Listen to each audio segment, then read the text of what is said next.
Usa ka non-government organization nga nakabase sa United States of America dunay misyon nga itor ang mga Pinoy nga estudyante gikan sa Amerika dinis Pilipinas. Ang detalye sa report ni Orchids Lapingkaw. Di kini basta-basta nga field trip sa mga estudyante. Gikan sa Amerika, ni duaw sila sa Pilipinas. Usa kini ka inisyatibo sa non-government organization nga nakabase sa Boston, Massachusetts. Kauban sa Philippine Living Heritage Initiative ang pinili ng mga Filipino-American high school students alang sa usa ka leadership program.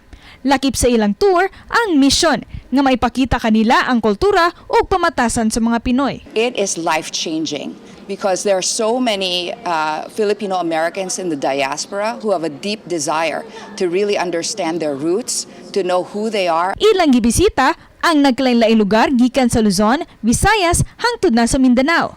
Na-enjoy nila ang pagkaon sa mga Pinoy dish ug ang pagsuroy sa mga sikat nga tourist destinations sama na lang sa Intramuros, particular na sa San Agustin Church, Fort Santiago ug uban pa. Just being here in the country, talking to other Filipinos, tasting the foods, smelling the smells, just being here and really just trying to understand what it's like to live here in the Philippines. By letting them see the beauty of our country, the nuances of our culture, it will establish a certain self-awareness of what it means to lead as a, young Filipino leader with a global mindset. They can come back in their own time and then think about how to give back to the country that we all love.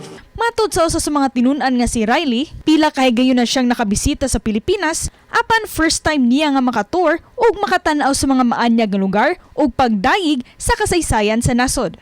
And just learning more about our roots, the stuff we might not have known if our parents didn't tell us, or we might not learn in American classes because they're not always in detail. Mahinungdanon alang sa mga tinun-an ang di makalimot sa ilang gigikanan. To delve more into the historical aspects of the Philippines, and it's really helped me understand my identity through that lens. Padayong mamahimong taytayan ang grupo alang sa mga estudyante. Aron sa sunod nila nga pagbisita, di na sila matawag og makanahon na nga mga langyaw sa kaugalingon nilang nasod. Oba ni Rod Prado, ako si Orchids Lapingkaw, Balitang Bisdak.